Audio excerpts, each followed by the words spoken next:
अस्सलाम वालेकुम, कैसे हैं आप लोग। उम्मीद करती हूँ आप सब ठीक होंगे।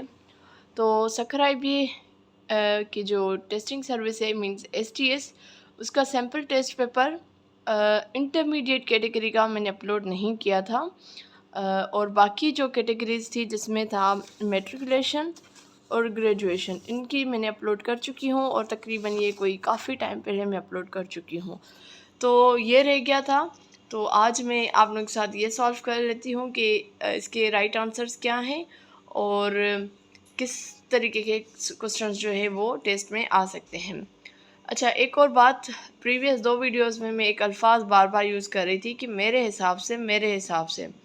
देखिए, मेरे हिसाब से मैं इस वजह से ये लफ्ज़ यूज़ करती हूँ क्योंकि कोई फ़ाइनल आंसर तो एसटीएस वाले ही आपको दे सकते हैं। अगर कोई और बंदा भी आपको कह रहा है कि इसका राइट आंसर है, वो तो अपनी तरफ से बता रहा है ना।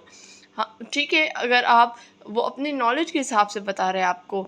अगर जैसे मैं मैथ का क्वेश्चन सॉल्व कर रही हूँ तो वो मैं एक जो उसूल है मैथ के वो फॉलो करते हुए आपको बता रही हूँ, ठीक है, सही है। और दूसरी बात यह है कि इसके जो सैम्पल पेपर मेट्रिकुलेशन और ग्रेजुएशन का, उसको मैं वीडियो के आखिर में पोस्ट कर दूंगी या फिर आपको उसके लिंक डिस्क्रिप्शन में भी मिल जाएंगे, ठीक है। तो स्टार्ट करते हैं। थोड़ा रिपीट कर लेते हैं कि 3 कैटेगरीज इसमें होंगी, जिसमें इंग्लिश है, मैथमेटिक्स है, जनरल नॉलेज है। इंग्लिश के 40 सवाल आएंगे, मैथमेटिक्स के 20 सवाल आएंगे और जनरल नॉलेज के 40 आएंगे। जनरल नॉलेज में मतलब फिर आपके जीके, आईक्यू, कंप्यूटर, उसके अलावा इस्लामियात, जनरल साइंस, ये सारे आ जाएंगे, ठीक है। तो स्टार्ट करते हैं जी रीडिंग कॉम्प्रीहेंशन के सवालात की तरफ। तो सबसे पहले एक पैसेज होता है, इसको हम रीड करते हैं और रीडिंग कॉम्प्रीहेंशन कैसे की जाती है उसके ऊपर भी मैंने एक अलग वीडियो बनाई हुई है। इंशाल्लाह कोशिश करूँगी कि आने वाले वक्तों में और भी बनाऊँ। तो स्टार्ट करते हैं। In golden days people use to live in caves. They found them as a safe homes. Furnished living places were unknown to them.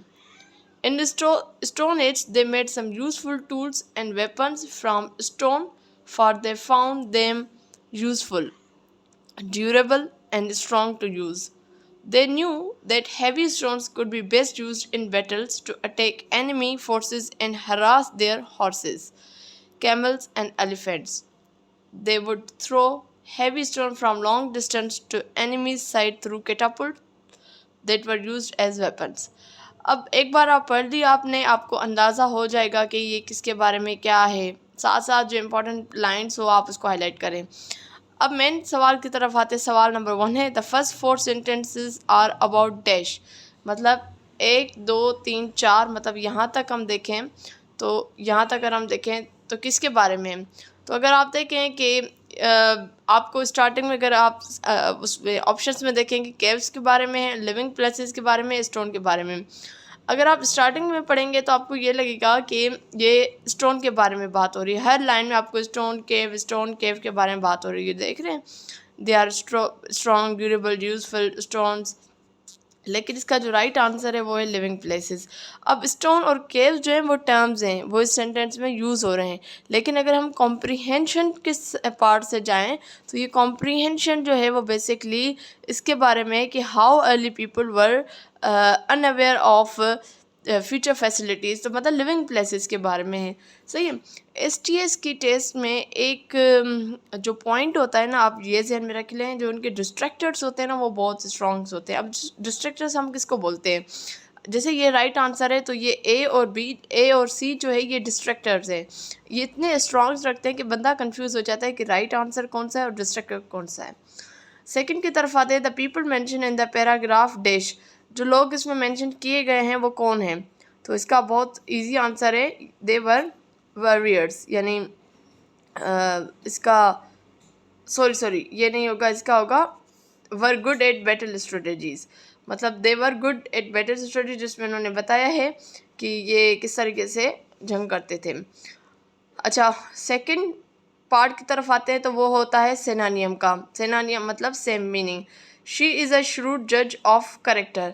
अब इसमें हम देखें तो इसका जो श्रूड हम कहते हैं शार्प पावर ऑफ जजमेंट। एक बंदा जिस बहुत होशियार है, वो उसके बाद बहुत अच्छी पावर है कि वो किसी को भी जज कर सकता है। जजमेंट हम जजमेंट करते हैं ना, जज करते हैं किसी को, तो उसके बाद बहुत अच्छी पावर है।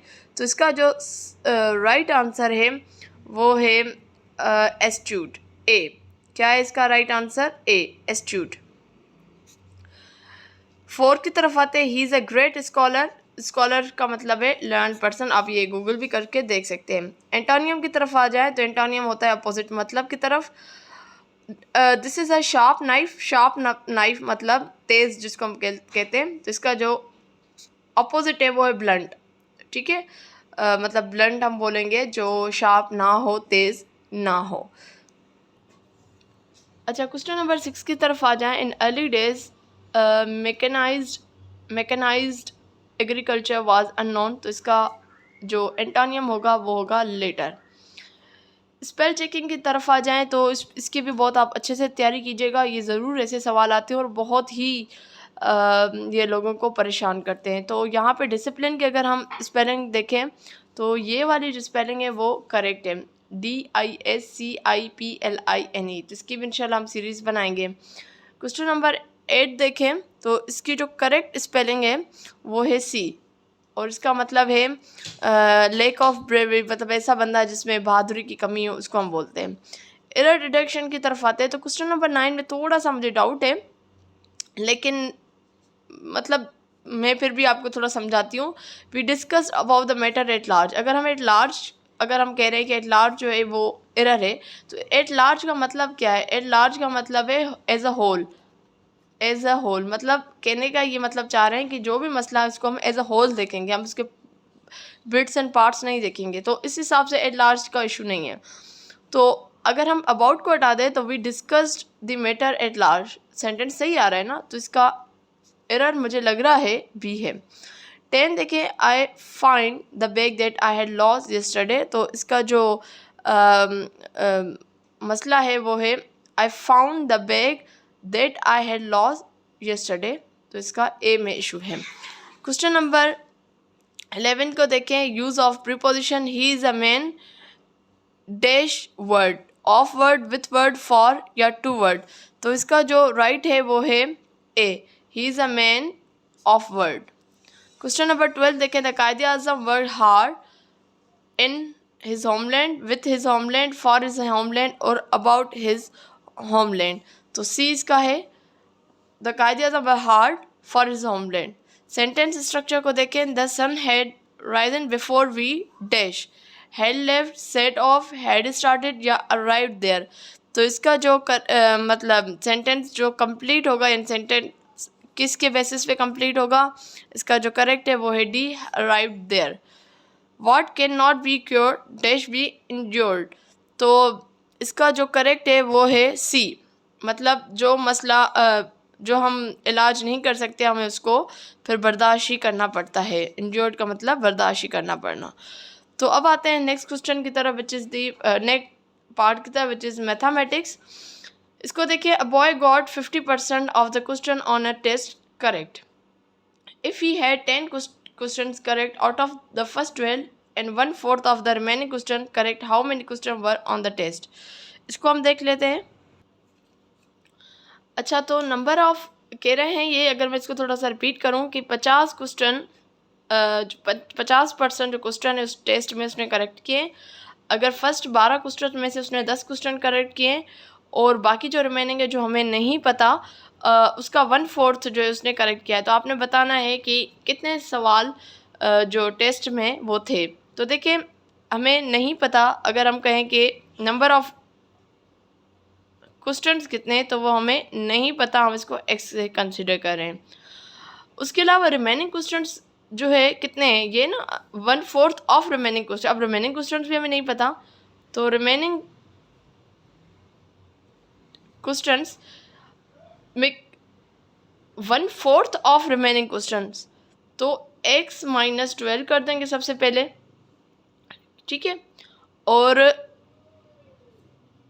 अब हम इसकी तरफ और बढ़ते हैं। अब देखिए, सबसे पहले आप देखें तो 50% ऑफ क्वेश्चंस, तो नंबर ऑफ क्वेश्चंस नहीं पता तो हम x कंसिडर कर रहे हैं। बेसिकली इक्वल है किसके? If he had 10 questions correct, मतलब 10, उसमें फिर ऐड करेंगे हम 1/4 ऑफ रिमेनिंग क्वेश्चन कौन से हैं, वो ये हैं x माइनस 12। अब हम इसको थोड़ा सा सॉल्व करते जाते हैं। 50% की जगह हम 100 देंगे, ऑफ की जगह मल्टीप्लिकेशन, ये आ गया x 10 प्लस 1/4, ऑफ की जगह x और ये x माइनस 12 हो जाएगा। ठीक है, यहाँ पे देखें तो अगर मैं इसको करूँ, ये 0 और ये 0 क्या हो गया, ख़त्म हो गया। ठीक है, और आगे हम बढ़ें तो 5x/10 is equal to 10 plus, इसको हम यहाँ पे लेकर आते हैं। ठीक है जी, तो अब हम इसको जो है मल्टीप्लाई कर लेंगे इसके साथ, यानी देखें किस तरीके से, ये हो जाएगा आपका x/4 माइनस 12/4। ठीक है, अगर हम इसको टेबल लगाएं यहाँ पे, 4 1 ज़ा 4, 4 3 ज़ा 12 हो जाएगा। फिर हम इसको इस तरीके से कर सकते हैं। अच्छा, यहाँ पे भी हम टेबल लगा लेते हैं, चलें। 5 1 ज़ा 5, 5 2 ज़ा 10, तो ये हो जाएगा आपके पास 1/2x is equal to 10 plus x/4 minus 3। अब इसको और मैं कर लेती हूँ, अच्छा इसको मैं कर लूँ तो ये हो जाएगा ना x/2 इज इक्वल टू 10 में से 3 गया तो 7 प्लस x/4। अब मैं क्या करूँगी कि 7 इधर ही रहेगा, ये जो प्लस x/4 इसको मैं इधर लेकर आऊँ, यानी ये हो जाएगा आपके पास अभी, चलो मैं यहाँ पे कर लेती हूँ, ये आपके पास अब हो जाएगा, देखिए ये x/2 है ना, अब ये प्लस का था तो इधर माइनस का हो जाएगा, x/4 इज इक्वल टू 7। अब हम इसका एलसीएम निकालेंगे तो 4 एलसीएम आएगा, 2 की टेबल 4 पे 2 टाइम, तो ये हो जाएगा 2x माइनस 4 की टेबल 4 पे 1 टाइम, तो ये x ही हो जाएगा इज इक्वल टू 7। 2x में से एक x गई तो x बचेगी, और 4 यहाँ डिवाइड करा, यहाँ मल्टीप्लाई करेगा तो 7 4 ज़ा 28, यानी 8 का आ गया जो आंसर, x का जो आंसर आ गया वो आ गया 28। तो इसका करेक्ट आंसर है जी, विच इज़ 28। इसके बाद जनरल नॉलेज का है, तो सबसे पहला सवाल है कि वो is the current head of Islamic Emirates of Afghanistan. तो इसका जो करेक्ट आंसर है वो है बी, हिब्बतुल्लाह अख़ुंज़ादा। एवरीडे साइंस में देखें, the process of separation of solute and solvent from mixture, यानी मिक्सचर से कह रहे हैं सल्यूट को एंड सॉल्वेंट को अलग करना, तो वो इसको हम कहेंगे जी क्रोमेटोग्राफी। इस्लामियत की तरफ आ जाए, 2 nation theory of India before independence of Pakistan was about, यानी आज़ादी से पहले जो 2 नेशन थ्योरी थी इंडिया की, वो क्या थी। तो इसका जो सही आंसर है वो है B, which is Hindus and Muslims. Question number 19 देखें, डैश एडिट सेकंड अजान फॉर फ्राइडे प्रेयर्स। तो इसका जो करेक्ट आंसर है वो है जी ए, हज़रत उस्मान। और कंप्यूटर का देखें, a shortcut key to justify the paragraph in MS word, तो इसका आंसर है डी। इसके ये जो शॉर्टकट कीज़ के जो हैं MS ऑफिस का हो या वर्ड का, इसके ऊपर भी मैं इंशाल्लाह बहुत जल्दी छोटी छोटी वीडियोस में अपलोड करती रहूँगी। तो अगर आपको लगता है कि मैंने कहीं पे कोई गलती की है तो प्लीज़ फ्री होके आप मुझे ईज़िली कमेंट कर दें, मैं उसको ज़रूर वेरीफ़ाई करूँगी। अक्सर होता है कि कभी कभी हमसे भी गलती हो जाती है, हम भी बहुत सारे, हम ये नहीं कह रहे